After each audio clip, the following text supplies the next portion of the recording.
You're listening to the B&H Photography Podcast. For over 40 years, B&H has been the professional source for photography, video, audio, and more. For your favorite gear, news, and reviews, visit us at bnh.com or download the B&H app to your iPhone or Android device. Now here's your host, Alan Weitz. Greetings and welcome to the B&H Photography Podcast. The Kamoinge Workshop, or Collective, was formed in 1963 with the stated purpose of speaking and representing the lives of African peoples of the diaspora through fine art and photography. Kamoinge exists as a forum of African American photographers to view and critique each other's work in an honest and understanding atmosphere, to nurture and challenge each other in order to attain the highest creative level. In case you're curious, the name Kamoinge comes from the Gikuyu? Yes, I got that. You got that, Alan. Language of Kenya, and means a group of people acting together. Our guest today, Delphine Diallo, is a Brooklyn-based French and Senegalese visual artist and photographer whose photo work crosses all boundaries from fine art and fashion to portraiture, travel, and still life. Delphine's taken photographs for the likes of Nike, L'Oreal, Save the Children, and the United Nations, and she's been published in Esquire, the New York Times, and the Smithsonian Magazine. Her fine artwork has been displayed in numerous exhibitions around the world, and she published a book entitled The Gift. Russell Frederick is a self-taught documentary portrait photographer and educator, a native Brooklynite of Panamanian lineage. Frederick is the current vice president of Kamoinge. He's photographed President Obama, the Gucci and Dapper Dan joint venture line, and has lectured at NYU, SVA, and ICP. In 2015, Russell organized a United Nations-sponsored workshop of African-American photojournalists, writers, and filmmakers in Addis Ababa, Ethiopia. Russell's photographs have appeared in the New York Times, the Daily Beast, NBC News, PDN Slate, and his work is in the permanent archives of the Gordon Parks Museum, the Open Society Foundation, the Danny Simmons Art Collection, and several private collectors. Last but not least, Jules Allen was born in San Francisco but calls New York City home. He's a distinguished professor in the Department of Art and Design at Queensborough College. He's published 5 books, including Hats and Hats Not. Actually, it sounds like around over here, Hats and Hat Knots. Doesn't it? It's like, who works here? The Hats and Hat Knots.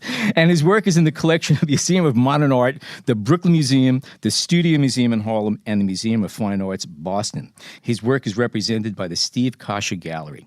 I always seem to find some kind of goofy connection between my guests with a topic. Usually has to do with Brooklyn, so we have some Brooklyn mixed in here, or SVA connections, and we have SVA, but I stumbled on a real wonderful one here.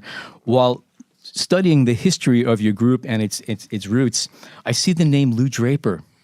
Absolutely. And a light went off in me, and I said, wait a minute, I know him. Lou taught at Mercer County Community College for 20 years. I taught alongside him for 6 of those years. He's a wonderful photographer, was a phenomenal human being, and a great friend. So, got a connection going here. Welcome. Welcome. Thank you. Glad to see we're connected, you know what, from the past until right now, Alan. Yeah, All it's right. great. It's very good. All righty.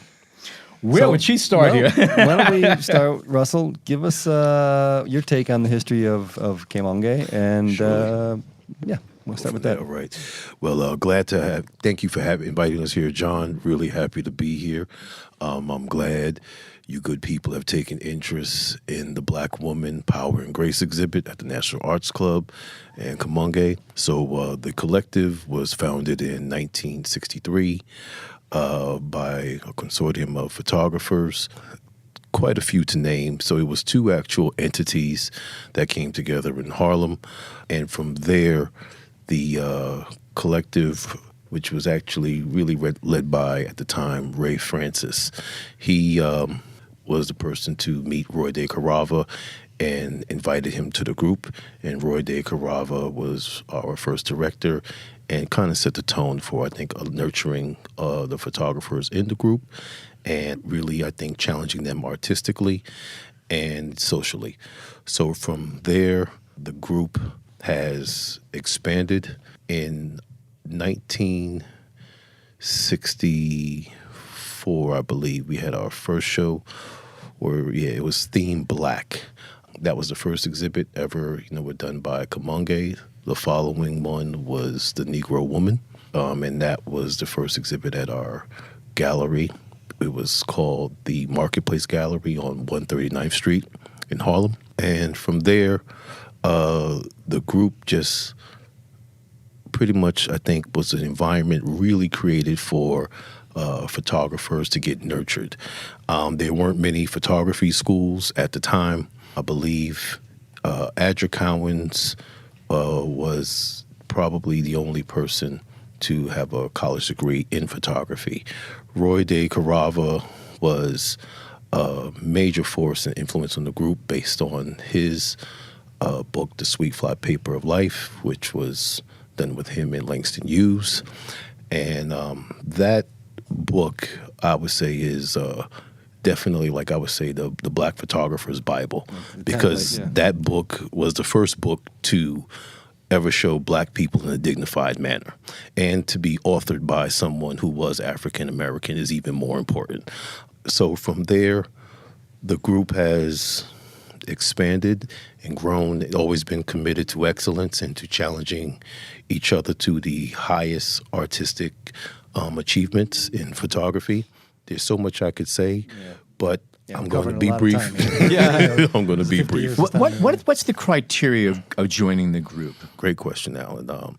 Criteria is, first, I would say it's commitment to photography, commitment to excellence. In the earlier years, I think, where there weren't many opportunities for especially a lot of photographers who were Black, the group really wanted to nurture each other and really change the stereotypical images which existed in media. There weren't many opportunities, I think, for exhibits, but the criteria was commitment to excellence, as well as being open, to critiques, because a part of the group is a critique. You have to present a portfolio. You have to first be invited by someone within the group. That's the first thing. So, sponsor. Absolutely. So you have to be invited by someone first, and that person who invites you, they really evaluate not just your skill level, but really, I would say, your character, because the Kamoinge character is someone who is a team player, someone who is nurturing, someone who wants to build, because we aren't funded by anybody. So, and also too, we have people of many different talents, and we always pretty much work so much like a family. If one person maybe has equipment or is without or has an expertise in another field, you can lean on, let's say whether this is your brother or sister in Kamoinge, to help guide you. So the other criteria I would say for the group is helping raise the profile of Kamoinge and getting the work out there in the community, as well as too, in media, in publishing, to try to raise awareness and counter, some of the negative images that exist and we have been, I would say, branded with. Can you describe some of the negative images? I could, so many. The image that people have, I would say, of Africa. The image that has been created of Africa is just one, I would say, that is always consistent of poverty, of sickness, of conflict, safaris, and indigenous people, where there is so much more than that. The other image that I think the world has just been miseducated on in reference to people of Africa and the African diaspora is just us of Black men, particularly of criminality, of just athletes, of entertainment, again, poverty, broken families, very few images showing our love, our strength, our power, our grace, our excellence. So with this, Kamoinge being pretty much committed to creating positive images, but also images that are honest. So it's not that we don't see some issues. But I think every community, every race, every ethnicity has issues. But the issues of the black community are what I think America and the world really has known. And when you think about it, photographers who are black have never ever owned or been able to control their image. So these images that were first created showed us as slaves. Then you know what? You have the images of the lynching. Then you have, you know what, images of sharecroppers. Rarely, I mean, have we seen the images of the historically black colleges and all of the excellence that has come out of those. Even, again, the greatness that existed in Harlem. I mean, and when you think about those images that came out of the Harlem Renaissance era, if it wasn't for like the Amsterdam News, some of the black papers, Philadelphia Inquirer, even the excellence which has come out of Chicago, how would it, and then also too the black publications, Ebony Magazine, Jet Magazine. And when you think about those particular publications, they didn't have the same range of necessarily like a Life magazine. You know, Gordon Parks, God bless him, you know what he did as great of a job as he could do. Roy DeCarava, his book, The Sweet Fly Paper of Life, made history, broke barriers. But so much needs to be done. And this is what Kamoinge is committed to. So my two comrades over here to my left and my right, they have been committed to this as well in raising awareness. Raising awareness. This is something that Kamoinge is all about. What would you consider the first breakthrough, concrete breakthrough event that happened that you say would put you put the collective on the map, saying, okay, we're making progress. We were just heard. Boy, oh boy, oh boy. Concrete breakthrough. That's... Or examples of accomplishments you've had saying, okay, we're getting there. We're making our point. People are seeing and noticing. Right. I could say probably one of the first I could think of will have to be probably the Black Photographers Annual, which was created in 1973. We just got a confirmation here. my brother. New York. Absolutely. Absolutely. There you go. So the Black Photographers Annual, founded in 1973. That was founded by also to a former president of ours, Beuford Smith. Mm-hmm. He and a gentleman by the name of Joe Crawford, they put together this historic, you know, it was actually 4 volumes that came out, but that was, I would say, major. And how that came about was Mr. Smith, I believe, knew a gentleman by the name of Mr. Sawyer, because Beuford Smith worked in, I think, for a print shop. And pretty much Mr. Sawyer was open, you know what, to the collective, to Beuford, I think, taking the lead on creating this book. And the whole purpose of the book was for the world to know that there was Black photographers out here who existed. And not only did they exist, but you know what? They were just as good as the white photographers. But the opportunities for employment, you know what, did not exist. The opportunities to really show their greatness in museums and galleries did not exist. So that book, as just noted by Mr. Jules Allen here, him being in California, he saw this, and you know what, inspired him to come from California to New York.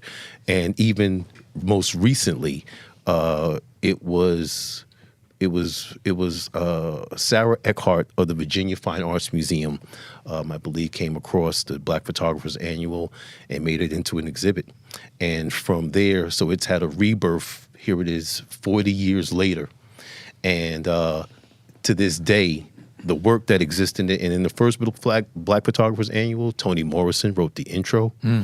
It has featured the work of, I believe, P.H. Polk, a lot of Kamoinge photographers, including Roy DeCarava, and several other people who are notable, but at the time, you know, just did not really have an equal playing field to be seen and show their excellence. Can Jules and Delphine talk a little bit about, you know, why why you wanted to join the collective, or what inspired you to get involved? Delphine? Sure. The background, I literally escaped France where there is no representation whatsoever of black people excellence. It's literally doesn't exist, or if there is one or two, they're just holding the power for like long times, and then there is not really kind of like a community. It doesn't exist in Paris. So when I moved here, and I decided that when Obama got elected around 2008 to become a photographer, I didn't want to become a regular photographer, because the story is different, which means it's like, well, I have a lack of self-confidence because I'm mixed and French and Senegalese, and then I can't empower myself because I have no reflection. And when I discovered Brooklyn, and when I discovered a community of black people who actually were working on empowering themselves, that gave me a lot of power as well. So when I met Russell, that was already a big deal for me to meet people who actually were making it in New York and were like doing photography for a long time, where actually I was a baby just starting to start to get inspired, you know? So the struggle or whatever I feel in Brooklyn was also into the eyes of Russell, who did the work before me, right? Mm-hmm. So when he asked me to join Kamoinge, I couldn't refuse, you know? Jules, you want to speak on that? My historical connection has always been through Beuford Smith and Anthony Barboza, Adja Cowens, Roy DeCarava.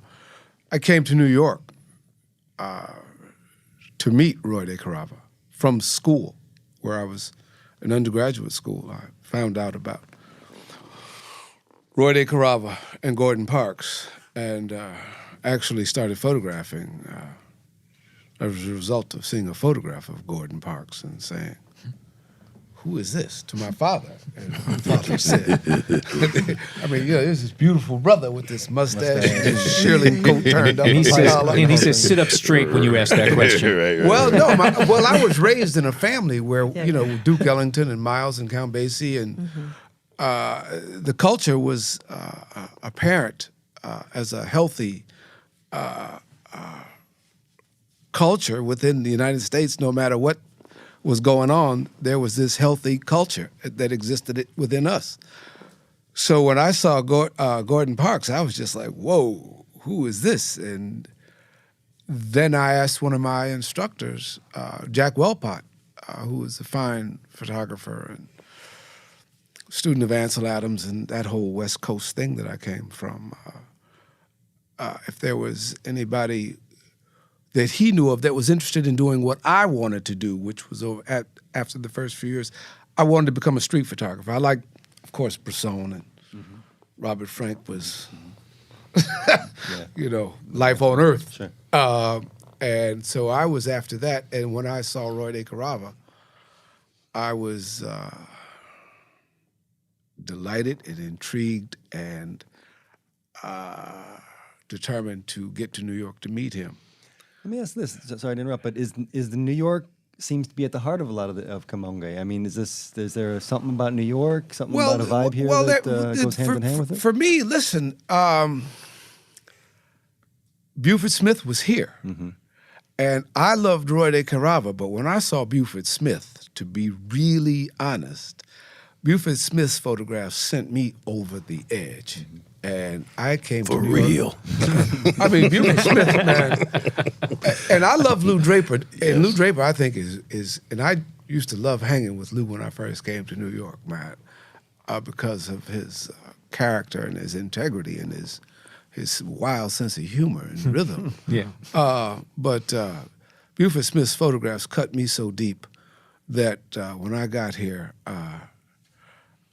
I went looking for Beuford. I came looking for Beuford Smith as well as Roy DeCarava. Yeah. Can you talk about that a I bit? spent a lot of time with Roy DeCarava. I mean, I did an MFA with him in Hunter. And I actually inherited his studio from Beuford Smith. So I think a lot about Roy, both clinically and visually. Obviously, he's at the heart of this. And then I guess if we look back, you see, I mean, you got the two greats, the two pillars, Gordon Parks and Roy. Well, there's more. James Anderson. I mean, there's legends, more than right. than just those three. I mean, obviously, but Roy is someone that I still. Well, for me, group, it's because Roy. When I was a young photographer and I saw his work, it was a whole body of work. Sweet Flypaper. I describe it as an opera for myself. Is it of black life or of life? Period. Langston Hughes' text is very important, and spending time around Roy was essential for me in terms of my own development and in terms of my carving out a visual approach to photography. That the subject may be this, but the approach is that. So I think about him and have a great deal of feelings about him. He was a very interesting man. And it was very important in many ways. Not only just a photographer, but in studying with him on a graduate level. He was good teacher. Impactful. Impactful. Okay. An impactful teacher. An impacting teacher. Yes. You're teaching now, so you bring some of that to your work as a teacher. Yeah. But I mean, you learn from everyone. Sure. William Klein is. Absolutely. One thing I would like to add to piggyback what Jules is saying about Roy, and this is something a few Kamoinge members have said to me, that I think isn't said enough, that Roy was very much like a father figure to a lot of the men in Kamoinge. This is factual. I've heard a few men say it, in the group during that time. And his impact, of knowledge, I think, and also to just his walk as a man, as a leader, as a photographer, as someone who was courageous, who was fearless, that just resonated and stuck with a lot of them, to try to be like him. I mean, he created an aesthetic from which to grow from that is undeniable. I mean, the first time I saw the photograph, he showed me the photograph of two dancers in the ballroom. Yeah. And I had never seen that photograph, and I couldn't believe that I had never seen that photograph and that he had never published it. And he was like, well, everything has a time, Jules, and it wasn't time to publish that photograph. It wouldn't have been received the way I wanted it to if I would have published it at the time. And it was just extraordinary to hear a man who had to think about not only the image quality, but the context in which the photographs were made, where and how to present the work, how to protect it and guide it, and sustain his own belief in the work and in working with all that he created that was particularly to a culture that hadn't seen this before. Because black people hadn't seen these photographs either that Roy had made. I mean, a hallway in which you looked down a hallway and you knew exactly what that hallway was. Yeah. I'm talking about something now that's metaphorical in content and that really describes a culture from the inside out. And that Roy was somebody who really knew the value of a temperament in a space that he could translate. And that was a phenomenal thing to learn from somebody who said, you can go inside yourself like that. I mean, to translate that photograph so that you really understood the mood, when it's just, realistically, it's a hallway, but the temperament and the mood and the style and the value he brought to it was an extraordinary lesson to learn from and to grow out of into other approaches to photography. No matter what the subject matter is, you could metaphorically, you could document, you could do... he captures the essence right there. He knocks everything out. He knocked everything else out. It's just, it's almost spirit photography. Listen. I don't want to... Alan done caught the spirit now. I don't want to go outside of the realm of the documentary work at hand here, but there's a spirit Yeah, that radiates to a learned sensibility that allows you to translate. And it's consistent because each photograph reinforces the next photograph. That's right. Collectives, have a. Doesn't matter what the collective is. There's always this issue between, especially when it's art, the individual and the group, right? I mean, because we all want to do our own thing and we all want to excel in our own way, but then we have to work for the betterment of the group as it is, and that can. I mean, collectives are notorious for splitting, right? Can you talk a little bit about, well, two things, that general idea of how a collective stays together, and also about Roy DeCarava, because, he was there at the beginning. He already had a reputation. He was a well-known photographer, at least in certain circles, but he didn't stay with the group. Do you know anything about the history of that? Sure. Yeah. So with the group staying together, obviously, when you have a whole lot of chiefs and let's say some unique personalities, some cantankerous, some abstract, some louder than others. Yeah, but you never find that amongst creatives. Alan, you're great. And you have all of this great energy.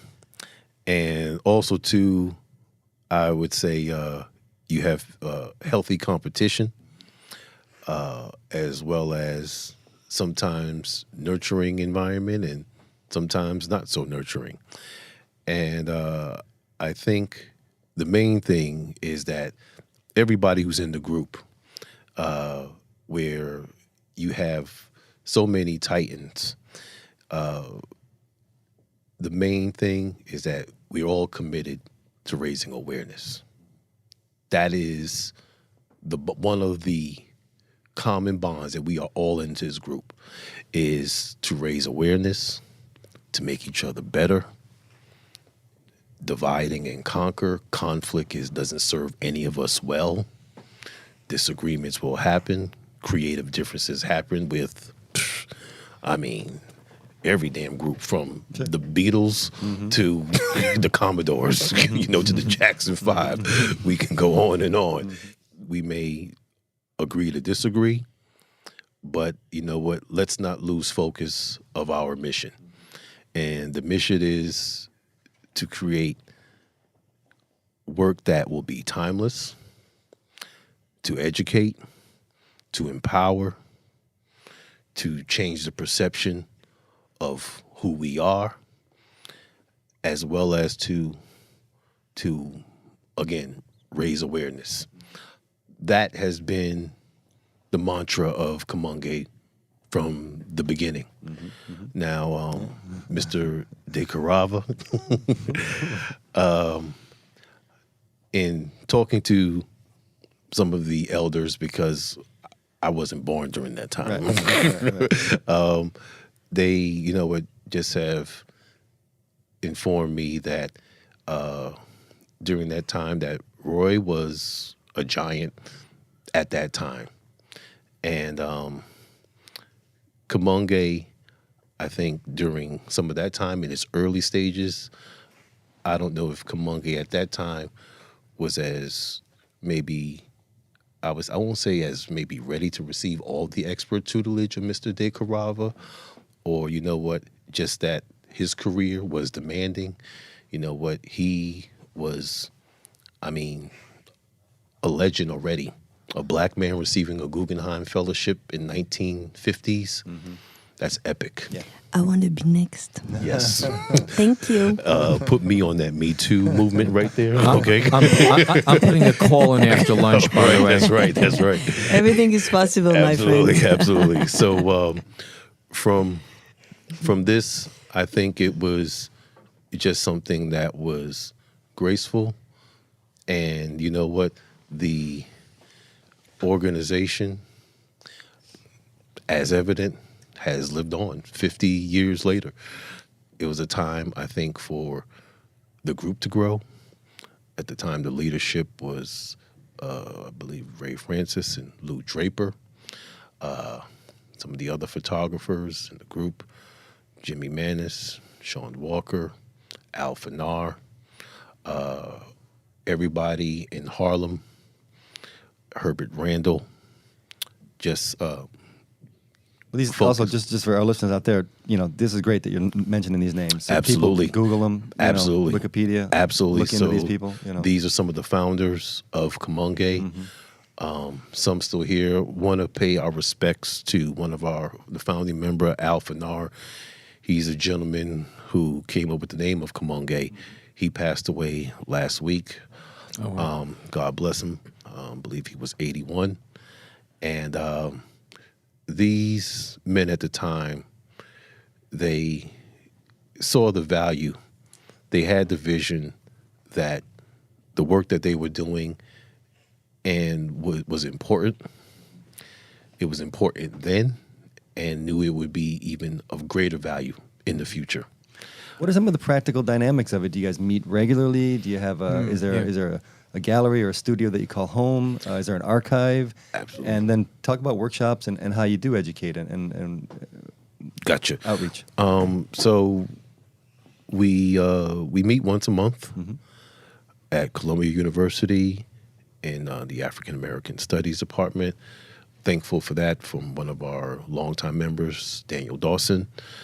He has been a professor there for a number of years, and that has been our current home. We don't have a gallery right now. We have been meeting at Columbia for a good while. I would say maybe even 10 years or a little less than 10 years. In our meetings, we always look to see work of our members and ask to see new work of each other. So challenges are, really producing new work and giving tasteful, critiques, honest and tasteful. At one point in time, they were not tasteful.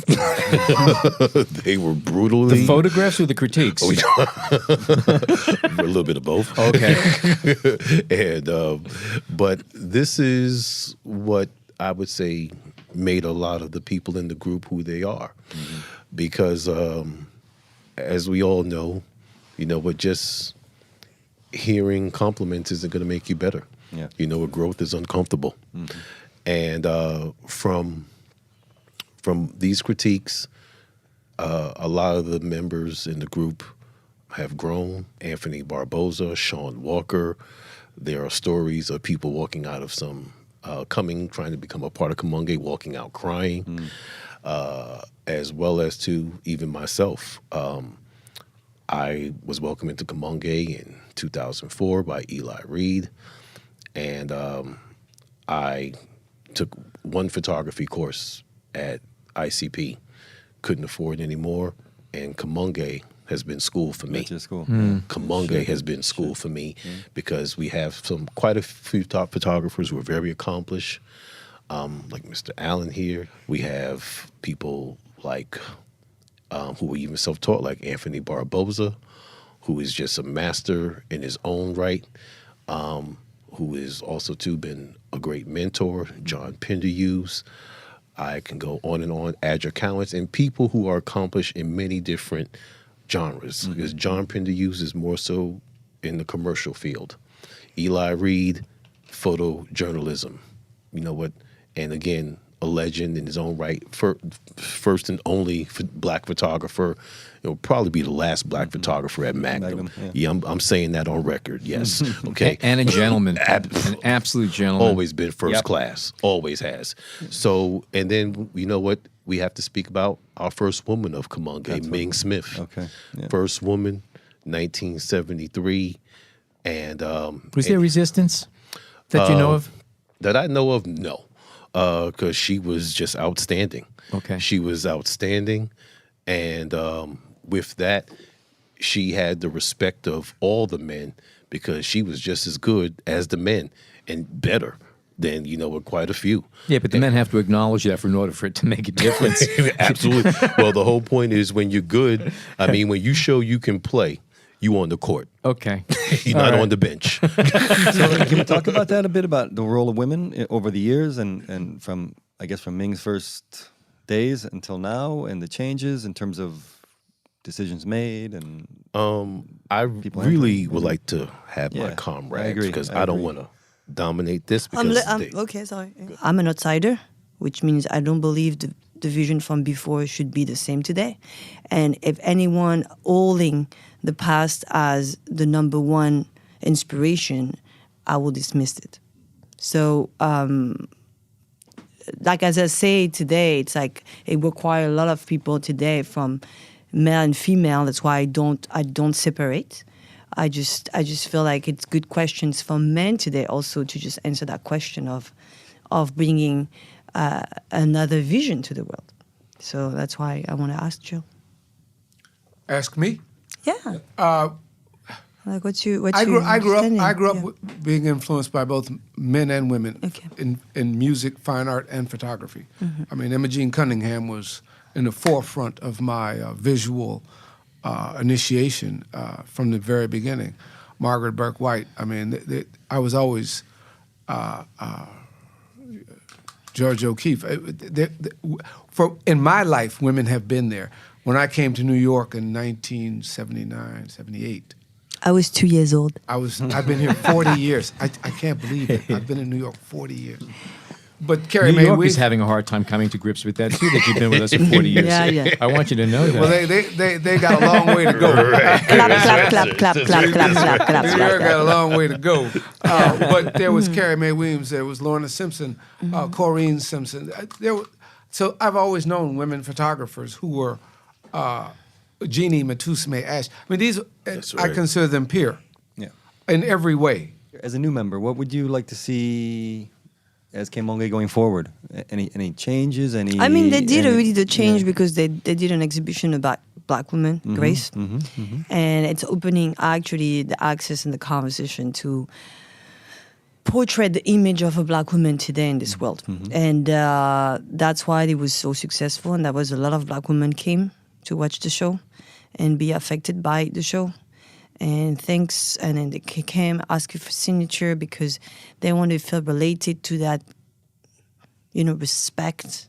And today, like more than before, like in the virtual world today, and then I say it because I study like vision. I call that, it should be another kind of school called the science of vision, where you can really kind of dissect the way that people see the world today. And then in terms of Black women, it's the opposite. It's like Black women are so beautiful, right? So they literally put their body online like crazy. The Black body is fantastic. It looks like a living sculpture every day, all the time. So it's really easy for Black women to grab attention. But on the other side, there is one aspect who's not being nurtured, which means the psyche of a Black woman is a Mama Africa, or it's beyond that. It's like she has kind of a wisdom of the ancestors. That's how I feel about the gift of like having my family from Senegal. It's like I feel there is so much depth to it, and the depth is not about the body. So to demystify the body of a Black woman, we need men photographer, women photographer, to finally tell a new story. And this is what Kamoinge is pushing forward. That's why they use the word grace, If we just back up for 1 second, we're talking about women photographers. It used to be, it was mostly a male-dominated world. Now women are making more of an impact right now. You're seeing more women photographers, more women artists, everything else of that sort. I shot commercially for many, many years. And invariably, the person who gave me the assignment, and I brought this up before in other shows, was female. That's the opposite for me. They all be male. Women hire men. Men hire women. So maybe we have to start at home. That's why it's very interesting conversation. Why is that? That gets me. Because women want to support other women, and they don't have the background to just believe and trust a woman for a job of $50,000 to $100,000. So they will literally subconsciously hire men because the industry is a male, and then the men can. I'm gonna come to a set like this. If I come to a set like this, which has happened to me many times, people believe I was the model. I take care of 2 assistants. I can take care of the light. I can take care of everything dressing like this. Who's gonna believe this? That's a misperception of what women should look like as a photographer. And there's only 2 or 3 examples, which is Annie Leibovitz or, Kamoinge and all those women that you say they're artist photographer.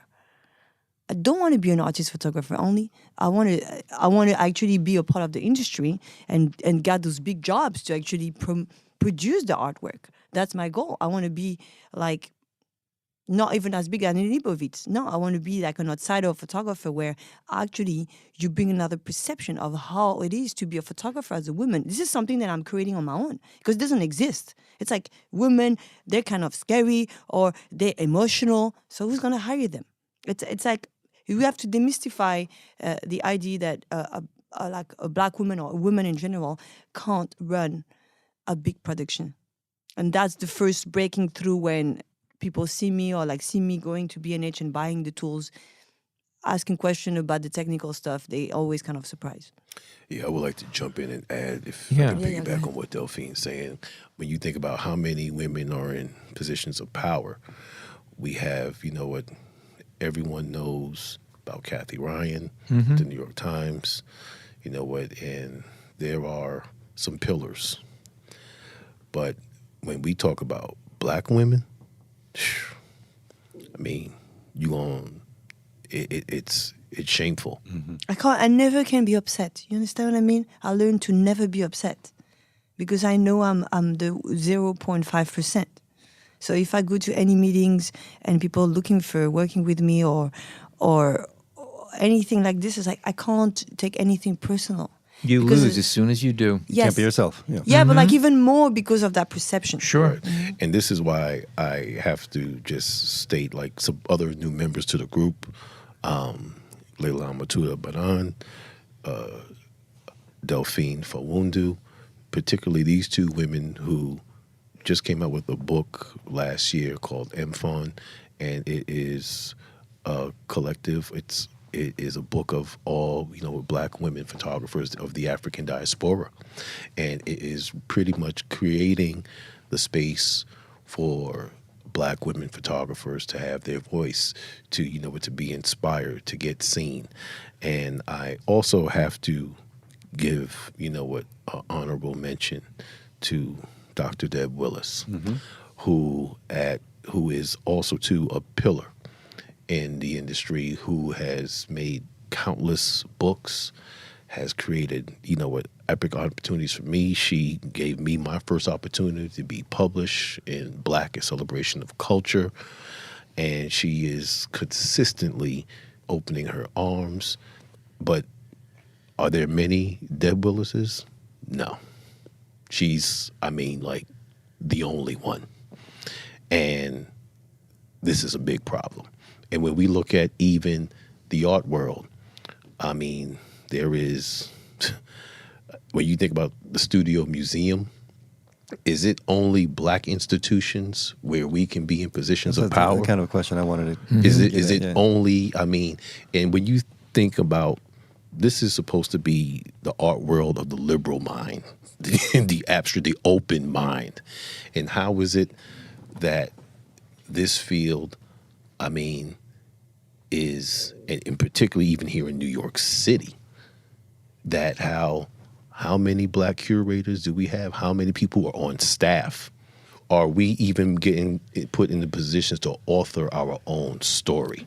Yeah, like more writing. and more it's happening. Exactly. A lot of it is just us taking responsibility for ourselves. It's just you deciding to do it and you go do it. Right. That's it. It's not about anything else or anyone else. If you have a story you want to tell and it's not being told, your responsibility to yourself is to get it told. Absolutely. Period. Absolutely.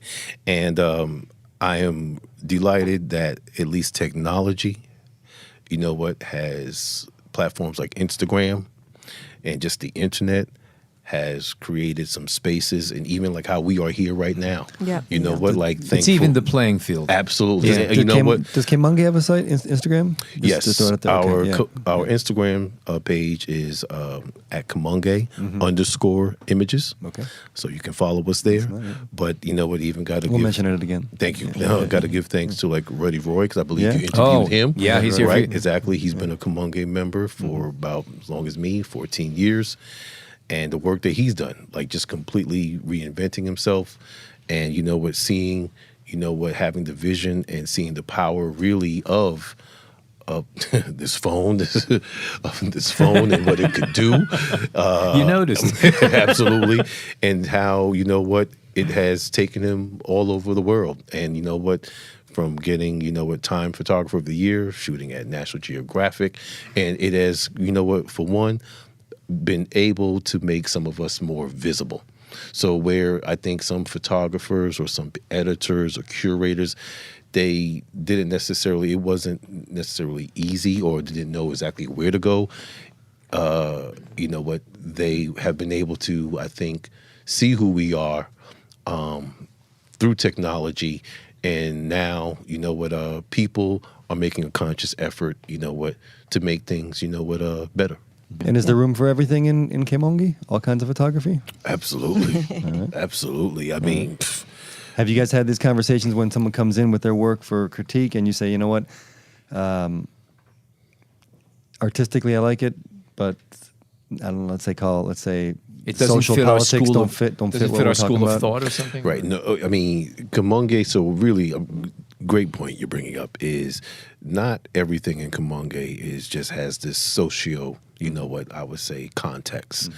We have people like Adja Cowens, who is a trained painter, as well as images on the cover, who has done, you know what, fine artwork, even people like John and Pindius, people doing abstract multimedia work, landscapes. We have people do commercial work. Frank Stewart, I mean, has done documented music. I mean, Jules Allen over here, I mean, he's shot some stuff for Coors, done everything. So we have people, and then even here like Delphine, you know what, we have, you know what, people who do conceptual work, the other Delphine Fawundu, we have, and then even like Jamel Shabazz. I mean, like his work. Jamel. There we go. Jamel, I mean, legend. Still on the shows lately. Absolutely. The great. I call him the great. Jamel, the great. Yeah. Great brother, great photographer. I mean, what he captured even in the 80s, you know it, as a young man, capturing, I would say, really a time capsule Yeah, of what I love his hip-hop. obsession. But Exactly. I love his obsession about it. Absolutely. You know, he was on a mission, you know. Absolutely.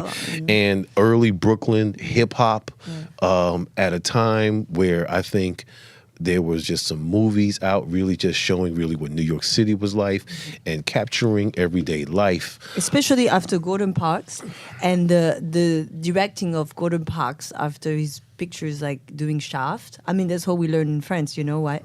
And then you just realize that after that, or like at the same time of Shaft, there's an entire real world. That's right. And then Jamel like make us discovering this. Absolutely. From like all around the world. You have to understand how big Jamel was when he just blew up in Europe and everybody was discovering how black people in New York was living. Absolutely. And then also too, during the time of the crack era and how that ravaged black and brown communities, just ravaged. And here it is, he has this soul. He has love. He has family. He has a whole, you know, what, visual narrative of us that the world does not see every day. And it was real. It's what we saw in our communities. But you know what? Was it, you know what, making all of the premier magazines and papers at the time? No. And that work, True, right? absolutely, and that work is going to live forever. Yeah. That's one great thing about his Instagram account too, because he can bring out a lot of the stuff he shot back in the day that never made it out, and now you're seeing it too.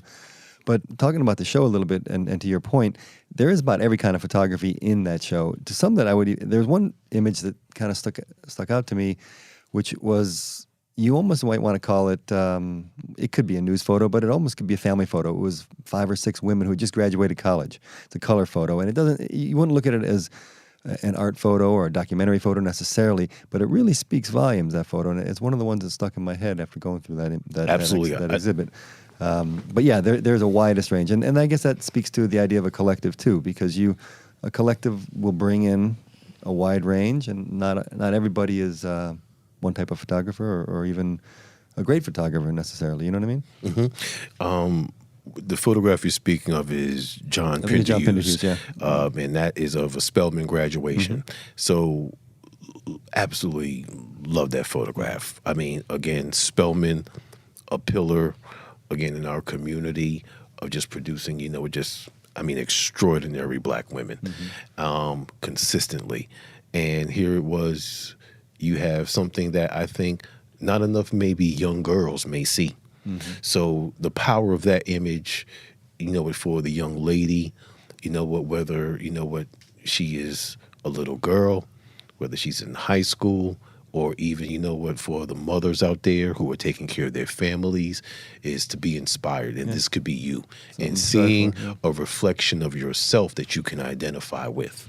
So that photograph, again, is something that I think we need to see more images of. Did you curate? Can we talk a little about the curating of the show and the decisions that went into it, and how you chose images that people submit, knowing that there was an exhibit on this theme coming up, and members had contributed, and then you chose from there, or how'd that work out? I'll let my brethren and my sister speak. How this exhibition came about is, as far as I know, is Russell and Adger came up with an idea. It was put on the table. We talked about it. We fought about it. We resolved No blood. Well, what were some of the debates? I mean, who to include? Male photographers, women photographers? No. The debate is editing. What is the format of the exhibition going to look like? What's the content of the work going to be? How do we decide who's in and who's not in? How is the work juried? Print size, framing, stuff like that. Well, that goes into every show. Well, how did you it's decide? no different than anybody else. Well, how did you decide? Absolutely. Well, tell me some of the factors then. What went in? I mean, to the decisions and what got ruled out. We submitted work, and the jurors selected the work based on work that was submitted, and then we decided that we were in agreement as a group. We saw what was edited and selected, and as far as I understand, we were pretty much in agreement. And as a collective, everybody has to sign off on it, or I think that as many people who participated voluntarily had the right to. So people who wanted to participate showed up and made the decisions, and people agreed with it, and the exhibition was mounted. Absolutely, and just to give a little bit of history, about 20 years ago, Adger Cowan had this idea, what to do a show on the black woman, at his studio and at a Kamoinge meeting. And over the years, since I've been in Kamoinge, it was talked about, and it was last year when I really picked up the torch and said, the time is of now, thinking about many things that were just happening, just with the exit of the Obamas. And here it is, we had Michelle Obama, just this symbol of, again, just sophistication and something that's a woman that was relatable to a lot of us and to the world. And then also, too, thinking about, again, countering the negative images, which we see a lot of on reality TV, that I think have saturated the market in a way that has been just destructive. And how, and also, too, with the rise of the black woman in the professional world, getting their education, honoring our mothers, our grandmothers, our families. I mean, the backbone of our community. From the first image of the show, of Dr. Betty Shabazz. That's a great shot. Man.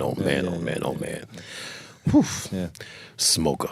I like to. I mean, this gets off a little bit off that topic, but I looked at that one a number of times. Just and the police officers that were there with her. That's right. And Percy Sutton, you know, with their attorney at the time, to even the last image of Terrence Jennings at Freddie Gray protests. Right. Yeah, with that child on the absolutely on the shoulders, and everything that comes in between, where the accomplishments, the athlete, you know, with the sister who is. The Eli Reed photo. Absolutely, Eli Reed photo, about to do the shot put. So it's also too showing the black woman in a way that I think the world doesn't even know or doesn't see. But you know what? We know her as this. And you know what? In our duty as photographers and what we do, I mean, Delphine's work over here, committed to, you know what, showing women in positions that are strong, that are honorable, also too with children. I don't want to scare a man. No. The strong guys, the confident, the secure ones, the strong ones won't be scared. Your two portraits in that show are incredible, though. I mean, they stand out. I mean, it choose wisely, but I make sure that all my work is striking before I send it. Of course. So I never have conflicts. There we go. You see the Kamoinge standard. The Kamoinge standard whatever you personified. choose, I'm okay with it. There you go. Sounds good. By the way, we keep mentioning the word Kamoinge. Okay, I want to spell it because if you're going to do it phonetically, you're going to be lost. It's K-A-M, like Mary, O-I-N-G-E. Jules, where should people go if they would like to see more of your work? And by the way, you spell Allen wrong. It's A-L-L-A-N. I don't know where you got this. So you might want to correct that. You're probably right. My parents didn't know how to spell their last name, so I'm sure the E was a mistake. Well, actually, mine was supposed to be one L, and they made a mistake at the hospital, but I haven't had a chance to get back to it. So, okay, we both got to do it. It's too late now. Too late. It's A-L-L-E-N. It's too late. It's too late, man. JulesAllenPhotography.com or Amazon Books, Jules Allen Amazon Books. Okay. 5 books in print. Russell, aside from doing voiceover and a Barry White cover band that you do on the side, people want to see your photography. Where should they go? They could go to russellfrederick.com. That's RUSSELL Frederick, F-R-E-D-E-R. Or just look me up on Google or R Frederick Photo on Instagram. Okay. And last but not least, Delphine Diallo. People want to see your work. Where should they go? Very active on Instagram. So okay. Delphine Diallo, D-L-P-H-I-N-E, D-I-A-L-L-O. And then if you want to get an insight of the madness of the work, it's my website. And your website is... You have to take time to just travel the world. Take the time because there's a whole bunch of stuff there. From still lifes of cameras.